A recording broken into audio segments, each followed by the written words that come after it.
And we are back with the World Championship Series here in Austin, Texas, as we continue to find our way to our second circuit champion for the year 2018. The only thing more exciting than getting yelled at for bedazzling an engagement ring. I'm Nathanius. Welcome back. I am joined by two wonderful, wonderful StarCraft gentlemen. To my left, we have Fear Dragon. You were very hyped. I know you're really excited. You're very glad to be getting back into the action. I am really happy to finally be getting back into the action. As I know, a lot of the players are also super excited. I was watching the series of Snoot versus Silky earlier on, which was 1-0 in favor of Snoot. And then during the middle of the second game, Silky actually got a really awesome lead, which I think was kind of a bit surprising for most people. And that's when the delays started happening and everything, but they're starting to get back into it. So I'm looking forward to catching the rest of this game. Cool. I'm also joined by Pig. Pig, you've been writing in books. You have some weird leather-bound ancient tome of dirty Zerg builds. Is that something you're studying backstage? What can I say? I'm promoting variety of strategies and that sort of thing, and that's what we've been seeing a bit of in this tournament. And that's why I'm very excited, because we've got some of the NA builds coming through this tournament so far. A few of the styles coming out so far. I think the Europeans have been standing pretty strong, but. I mean, I guess the next up one, we have like an honorary NA player and Probe coming up in a little bit against Dario, so that's going to be cool. Plays on the Americas region, right? Might as well be American. I think, you like playing against Australians in the ladder, don't you, Nate? And you know what I love even more than that? StarCraft. So without further ado, I do believe on the stage we've got ready to bring out our first two players. It's going to be TLO going up against Probe. Smix, you ready to get back into the action? I am ready, and are you guys ready in the audience? You guys are fantastic. Let's just jump right into it and introduce our next two players. It is TLO and Probe.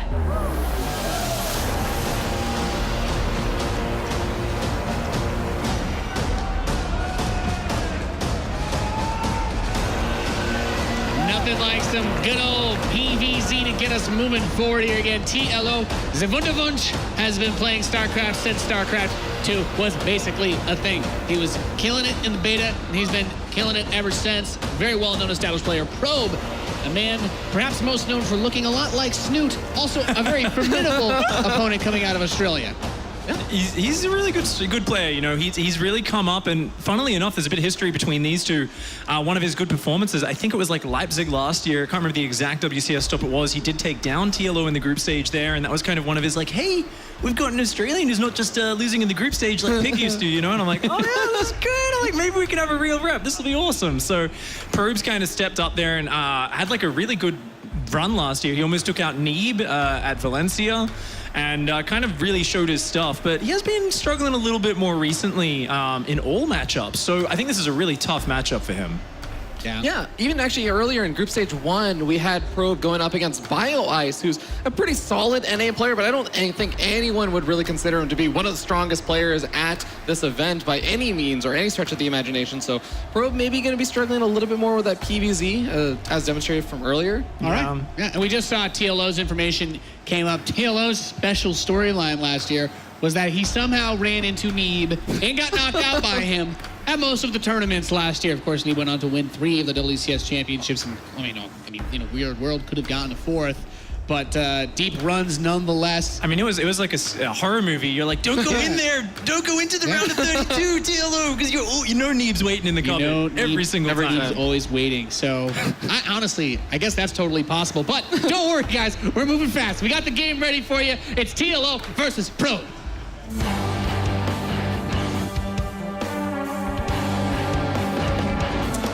I like games that move fast, so it's good to be back on the desk again, this time with Rotterdam, getting ready for our next series.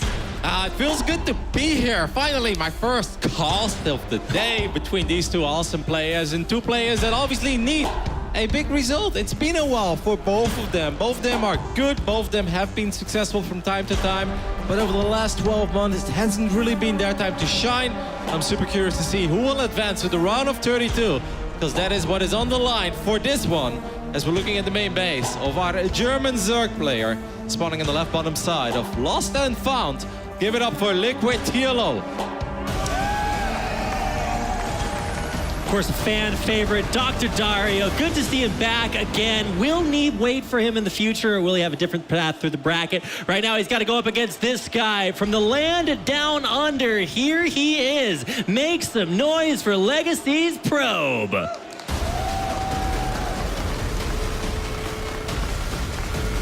Now, once again, just to clear things up, this is still the second group stage, but this is the deciders match of Group B. This group was won by Harstem. Our Dutch Protoss didn't drop a single map. He went 2-0, 4-0, but this was a very tough group because it also had Chem from Mexico, and we all know that Chem has had quite a bit of success within the WCS circuit, but Chem actually lost twice. He lost to Probe as well in the lower bracket match, and in the upper bracket match, he lost to TLO. So now it all comes down to this. Who will advance to the round of 32? Who will at least walk away with $1,250? And above all, keep their hopes and dreams alive for this entire WCS Austin. A big series, Rapid. Definitely a big series. You know, we've had a lot of time in between our games. That's given both of these players a lot of time to sort of think, and definitely want to make sure to keep an eye on kind of what shape that they're in, especially in long LAN days like this. It can really fatigue players out. Maybe that makes them more susceptible to some crazy builds. Just when I was looking at the head-to-head between these two players, it seems like there's a slight edge for TLO, but obviously they don't get to play against each other all that often. So especially because these are new maps, there is a lot of, it's a very fresh set between the two of them. That was kind of cute, actually. He's pulling the probe out of position with one drone, and then TLO is still able to take the base that he truly wanted to. Would you say that's an innovative strategy? I would say that was a pretty creative move. I mean, you know, it's not everyone could come up with that. This is actually quite nice for TLO. He's going to run 2 Zerglings into the main base. I don't think he's going to get a probe here from Probe, no pun intended at all. But this is kind of annoying because you're going to be forced to pull your probes off your mineral lines. At the same time, this, I would have liked to see that, that shade finish up, actually. I mean, there's nothing back there. It's like, who is it? Yoda said, always 2 there are. The Zerglings, they come in pairs. And they're all the way out there on the map, so there's really not a whole lot. Yeah, there's only 2 Zerglings and a Queen back home to defend, so, I mean, that would have been a couple of cheeky drone kills right there. Yep, at least 1 or 2, I would say, and then at the same time, it's also very likely that TLO would have ended up losing those Zerglings, because you cannot pay attention to 2 Zerglings if your drones are being attacked on your side of the map. Right. Now, Probe did go for the very regular 1-gate fast expand Stargate follow-up. It was Phoenix first. This Phoenix is going to try to hunt down some overlords, but I look at this mini-map, and this looks like a very sad map for a Phoenix to hunt down overlords. There's 1 overlord in the right bottom side. Dario is going to try to hide it as well as he can.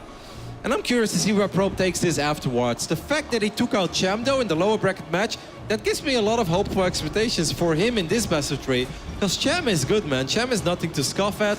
So obviously this is not going to be a walk in the park for TLO. I mean, Probe took Cham out as well. So that's what if I looked at that bracket ahead of time, I definitely would have put Cham either 3rd or 2nd. He's had very strong results recently, but unfortunate placement for them. So we get a chance to look at the guys that took him out here against each other. And with that early Phoenix, that's going to give lots of scouting information to Probe. But I always love to see what players do with the information they get. It doesn't look like there's going to be a whole lot of harassment in Probe's futures. That Oracle gets ushered away, but he does have that early Air Force with a 2nd Oracle out on the way. Yeah, now recently we have seen the resurgence, so to speak, of the double Stargate play, with Zest using it multiple times, and then Classic as well. And it's quite funny because Probe tweeted almost immediately after Zest did it. He's like, all right, I'm live, go watch me play some ladder games. I'm gonna go for this double Stargate play as well. So I was curious to see if he's gonna bust it out in this series. So far, I have the feeling he's not, because he's following this up with a quick Resonating Glaives. But maybe if he sees those roaches, he still decides to throw down an additional Stargate. Right now, it is the Resonating Glaives, and I guess he's pushed all scouting information off his side of the map with that Phoenix early, so it would be a great opportunity to just sneak some cheeky builds in there, but still there's been relatively little damage done by this Stargate opener. Yep, and the Queen count is high. The Roaches and Zerglings are coming out in full force already. I'm actually a little bit thrown off by this Resonating Glaives time, because if you look at it, we're 5 minutes and 40 seconds into this game.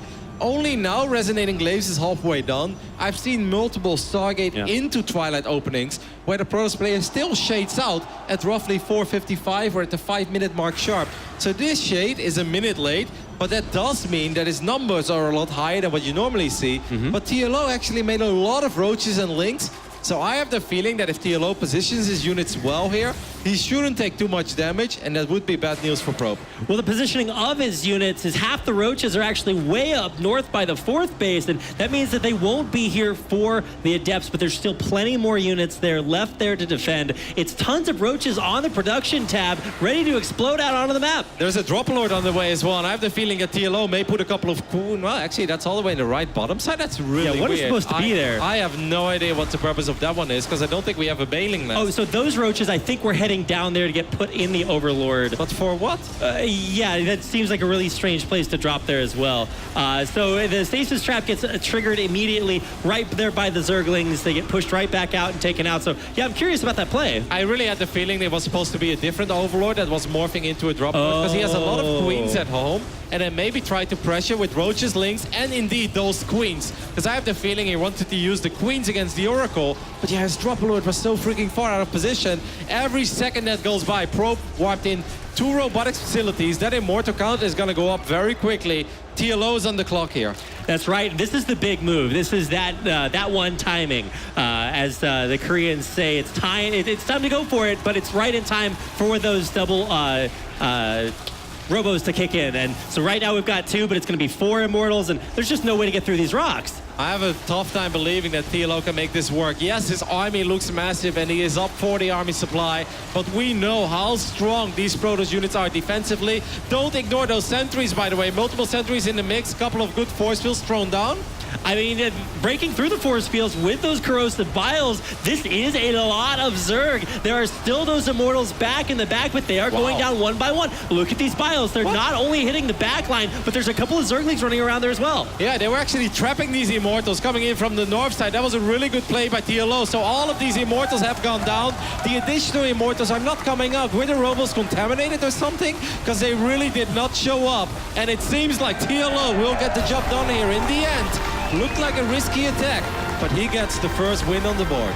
GG, and you're right there, Rotterdam. That was a very close timing. You wait for one more cycle of Immortals to get out, and it looks completely different. But the upgrades hit, the macro is on point, and Dario takes game number 1 against Probe. I would have loved to see a few more static defenses there by Probe, because he had the Oracles, he saw the amount of roaches and lings that being produced, and at that point you kind of know as a Protoss that all you have to do is survive. So get 1 or 2 or 3 more shield batteries at that base, and as long as you get that Immortal count going up, 2 Immortals is nice, 3 is better, which he had at one point, but he had 2 more on the way. It felt like forever since they came out, so maybe those robos were contaminated. I wouldn't be surprised, because TLO is very creative. But if you get 4 or 5 Immortals, it really doesn't matter if you're down 30 or 40 army supply, because Immortals just destroy roaches. They really live up to their name. Still a little bit curious about what that drop Overlord was for. Maybe it was for like a fake to draw some of Probe's units out of position to come try to deal with a fake drop, but even that was a little bit suspicious because everything was being scouted by the Air Force. I have no explanation for that drop lord other than the fact that Dario thought that Overlord was somewhere else. That's where you get a little bit too creative. Yeah, and I really think it was just meant, because he had Overlord speed as well, so I think he was just meant to put 4 queens in it. Because we've seen a lot of Roach Link pushes, but then if there's 2 Oracles still alive out on the map and both have over 100 energy, they start just destroying the Links. They start working on the Ravages as well, and eventually even the Roaches. So I think the Queens were supposed to take care of the AI units, or maybe if there would have been a Desperation Void Ray, but I think it just morphed the wrong Overlord. That's the only explanation I have. Even still, it works out perfectly for TLO.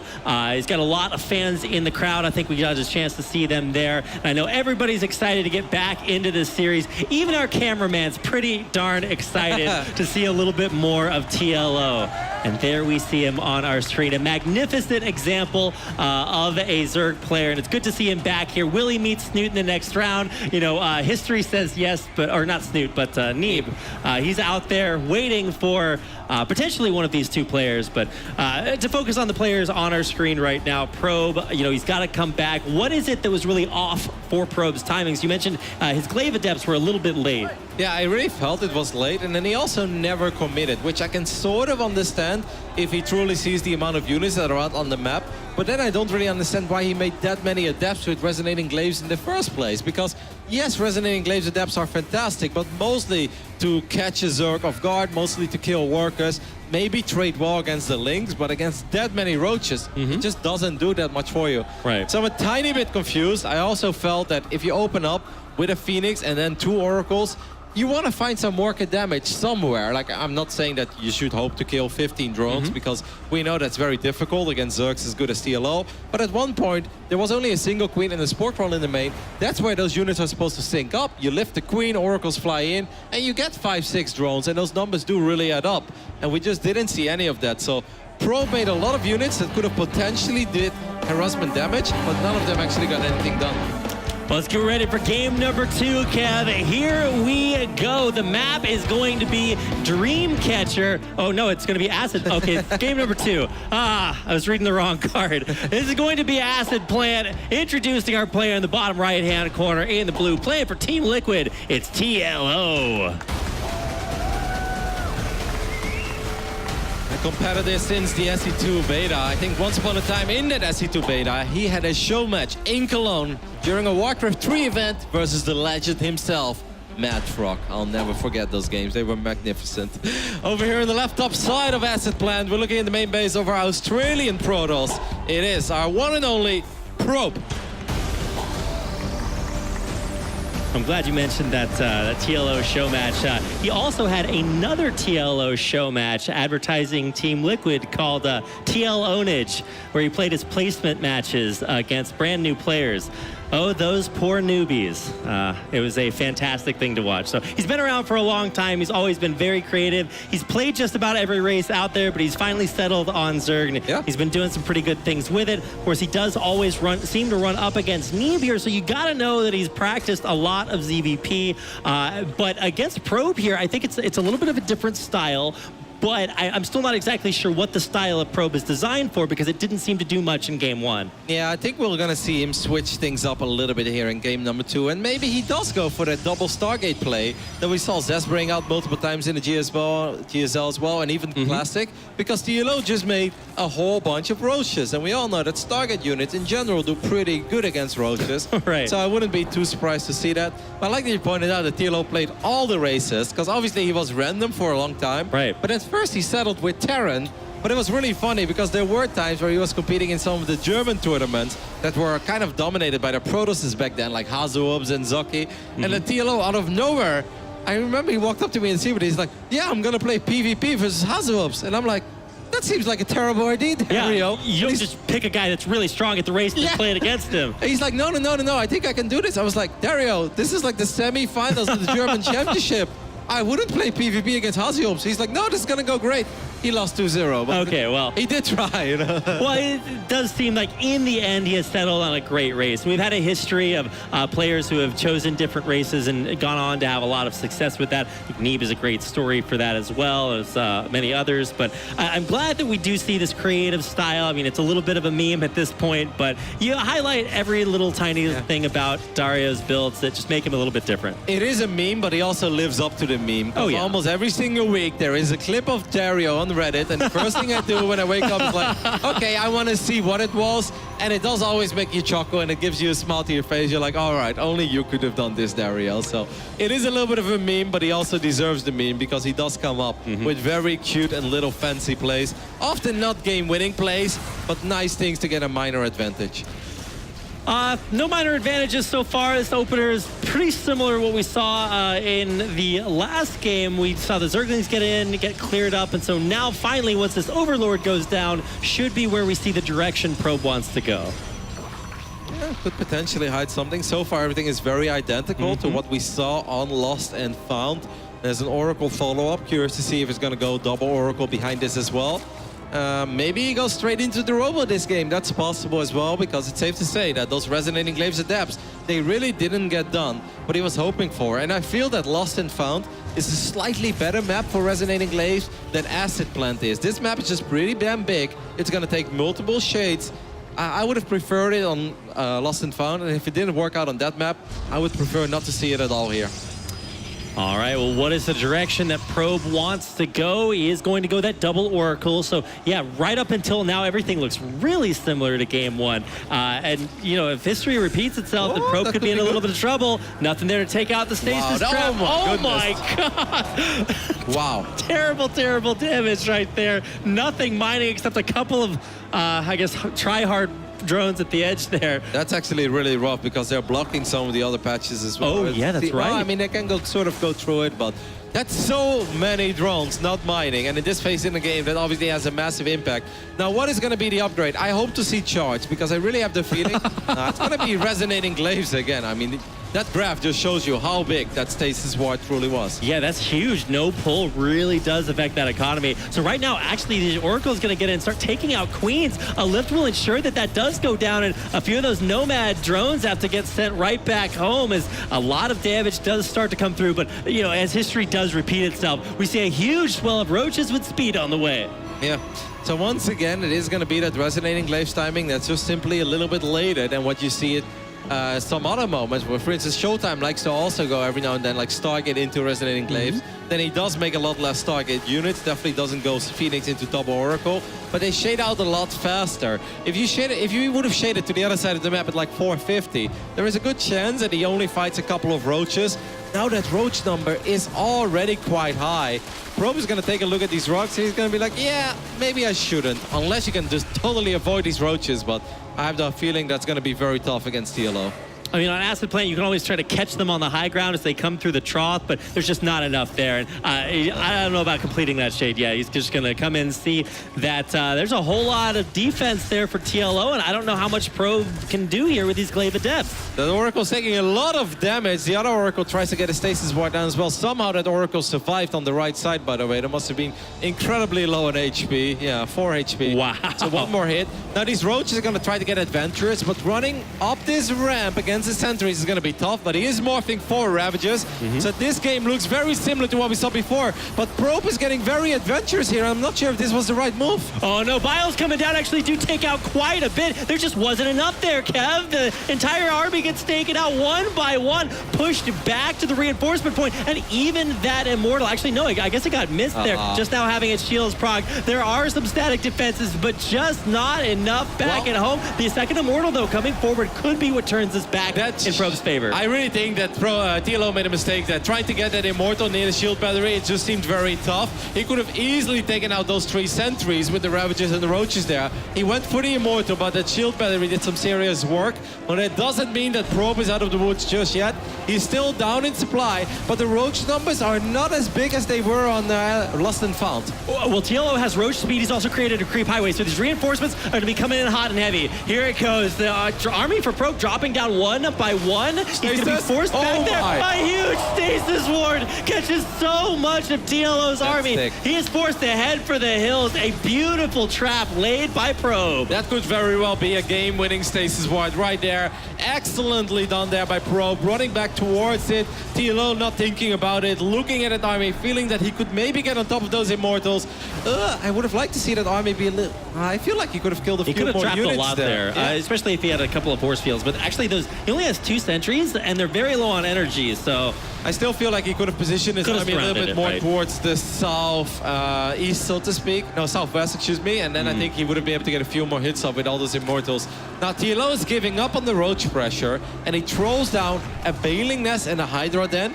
Obviously, Hydra Bane can be powerful in this matchup, but it's one of those compositions where you need to be on 74, 78 drones, and TLO simply didn't have that kind of an economy throughout this game. Oh, wow, yeah, I look down there and I see less than 60 workers. We're already, closing in on that 9-minute mark. Wow, these stasis wards keep doing a lot more than I see them in other games, but I guess every once in a while, if you're not being really vigilant on your mineral line, they do wind up coming in there. Oh, wow, we're going to get a second one. Oh. Last second takedown on that Oracle. I guess that was like one of the low health ones from earlier. This is problematic though for our German Zerg. Like he's morphing 5 Dropper Lords, so I think he's gonna try to go for some fancy plays into the main base, but he needs to do something. If he just sits at home, Probe can literally run to the other side of the map with his Immortals, with a Warp Prism soon, and he could have just ended the game. So TLO is going to try to buy some time with these drops until he gets a Hydra count up. And I actually kind of like this move, because TLO is on the ropes, and he needs a comeback play.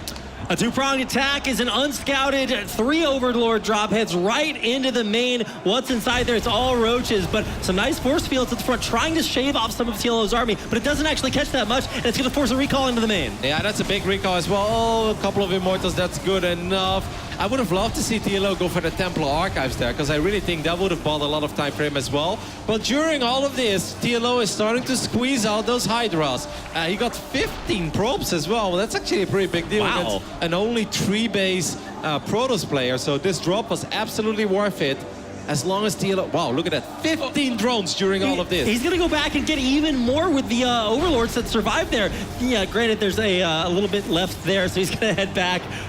Will he actually be able to use those? Maybe he's just saving them for later. These are sweet plays, though, by TLO, because things looked very rough. He was even in the economy, and his army was simply a lot worse. Now, suddenly, he's got a whole bunch of Hydras out that sniped that Oracle as well. TLO managed to go up to 4 bases during all of this. 76 workers, like I mentioned before. That's kind of what you want to have. What an explosion. Yeah, when you have, like, Hydra Bane, and Probe knows it, man. He cannot waste too much more time. He's a 3-base Protoss. He knows Hydras are out. If you want to win this game, you got to go for it. Does he have a Prism, though? No, I don't think he actually does. What? Yeah, no Prism out there. So That's so weird. He's way out there. I can see if he was going to go clear creep, but the Observer is actually behind. And now this actually gives an avenue for TLO to come and actually attack behind Probe's army. TLO just picks up an Archon there for free. Try to get maybe that Immortus Bomb. Probe is giving up on a game-ending attack, as now he fires up Storm as well. Lots of energy, by the way, on the Nexus. Come on, Probe. Chrono was something. It's always good. I think at this point, if you're Probe, you're going to sit back. You're going to try to get Archon, Immortal Storm, and go up to 4 bases, which is what he's doing. I don't think this is what he wanted to do in the first place, but I really like that call right now, because it's simply he missed his window. Well, TLO is actually taking a base very close to, I guess, what could have been the upper right-hand corner for it, but I guess the way that you expand is just going to be further forward. And Acid Plant, once you start taking these forward bases, you get so close to each other, so it's going to start to get, the action's going to heat up here. What is that guy doing out there? He is a little bit lost and found. That was our previous map. But going back to here, the harassment gets cleaned up. TLO only loses 2 probes. There's no or 2 Archons drones. here, though. Yeah, the Archons got picked off earlier. Yeah, I mean, Storm is done, I believe, right? Is Storm done? Yeah, so Storm, no, it's still actually 12 seconds away. Maybe TLO could go for a couple of Bailing Bombs on top of a Mineral Line, try to get a few more workers, because if the Protoss is only at 57 workers, if you can take down 10, 12 probes, that's massive. Getting a cancel on this 4th base is also massive. Oh my goodness, no 4th anytime. And look, he's gonna drop Banelings on everything. The Immortals get their shields procced and nothing else comes through here. Banelings are raining down on high on everything that Probe has on the ground. Not enough force fields to stop TLO from steamrolling over everything on the ground. Not a single Storm went down there. A few more Zealots being warped in as Probe is gonna try to save the day. Does he have any shield batteries there? No, he does not. So most of the Immortals have disappeared, and even if Probe stabilizes here, he's in a world of trouble, but he will not. GG, TLO takes the series and will advance to the round of 32. Yeah, TL2-0. Knocking him out. We've seen a lot of 2-0s today, Kev, and Dario does it again. Man, those Bailing Bombs in the end on top of the High Templars, I loved it. I think TLO was kind of looking for what can I potentially go for. Maybe it's still like a few Adepts that were left over. Maybe I can get on top of the Sentries. And suddenly he looks at an army that's pure Immortal and he's like, 3, 4 High Templars completely exposed. Well, Immortals are scary, but if there's not a single Storm there, then I can actually take that fight. So well done by TLO. Well, let's go ahead and dive deep into the mind of Dr. Dario on stage with Smix. Thank you very much, guys. Congratulations, TLO. It was a 2-0 there. Both games started out pretty similarly, but that second game in particular had some key differences that made it look a little bit dicey. So talk about what happened there. So in the first game he played Phoenix and the Oracles, right?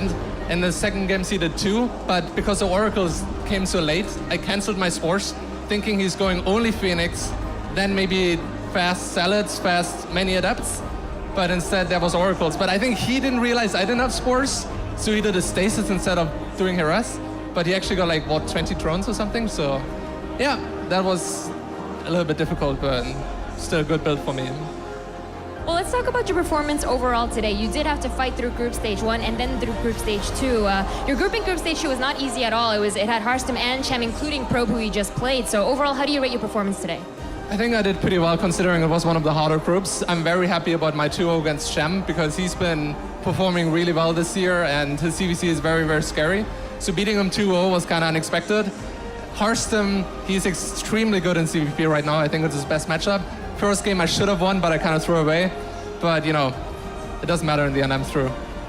Well, now you're in the round of 32, which, Dario, I have to be honest with you, especially when we look back at 2017, the round of 32 was a huge obstacle for you, namely in the form of Need. I believe, it was Austin, Jönköping, and Valencia that Need knocked you out in the round of 32 every single time. So, what do you think? Do you think you'll be facing him again this time? Probably Cyril instead. Yeah. A different flavor of a strong player. You know, Cyril is kind of the new Neeb, so I figure that's what's gonna happen.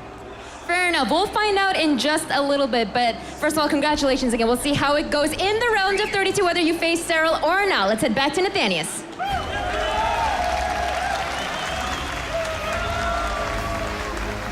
TLO taking a dominating 2-0. The situation's got a little dicey. We had some fun Bane Rain, though, the stasis traps, and a hell of a lot of Immortals not being enough to stop Dr. Dario from moving on to the round of 32 once again. Ladies and gentlemen, welcome back. This is the World Championship Series. I'm Nathanius. Fear Dragon, Pig, talk to me. Break down the series a little bit. It was rough. It was a little bit difficult for Probe, especially that game 1 ended up being really, really difficult. But I know, Probe, you were talking about how game 2, there were like these moments where Probe was maybe in an okay spot, but then TLO just kept getting really, really nice damage in. He just looked really, really confident and strong there. I mean, there was that point where that push looked so scary and the stasis trap kind of kept Probe in the game, but, you know, TLO just looked very confident throughout. I think he was super decisive, and we saw him just kind of, I guess, defending the pressure well enough and instantly exploding into counter-aggression. That's such a decisive way to take control of that matchup. I mean, Protoss players like to kind of be the one pressuring and poking and keeping the Zerg in check, and usually they like to be a little bit greedy behind that, get up to the later stages. TLO was having none of it. He was saying, look, I don't compete that well with Protoss when Storm and like 12 Immortals are on the field. Let's get in there when there's 3 or 4 Immortals and finish the game off quick. Yeah. All right. Thank you guys for the analysis. We are going to go to a short break as we get into our next match here at the World Championship Series. We'll be back in a few.